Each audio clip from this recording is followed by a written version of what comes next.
Hello guys, good to have you back for another video. So to reset my car.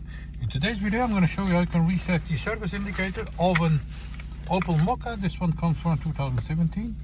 After doing a service for the car, you need to reset it on the instrument cluster. And in this short video I'm going to show you how you can do it for yourself. Before we start, I want to mention our YouTube channel, Service Reset My Car.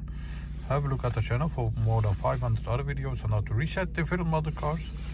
Some tips and tricks about cars. Use the comment area if you have any questions and I'll get back to you as soon as possible. I just serviced this one. I had a 0% remaining oil life. Just turn the ignition on, then you have the left thumbstick over here. This one. The menu button and the set button. And the turn button over here. We're going to use the menu button and the set button. Press the menu button and you'll see that it jumps to remaining oil life.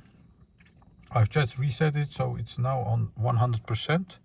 What you need to do is, if this is 0%, press and hold the set button over here and turn to yes.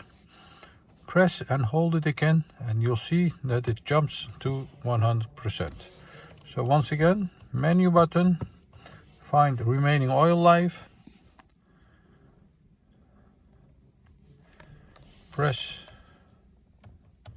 set button, turn to yes, press and hold it for a few seconds and you'll see that it jumps to 100%. That was it for this video.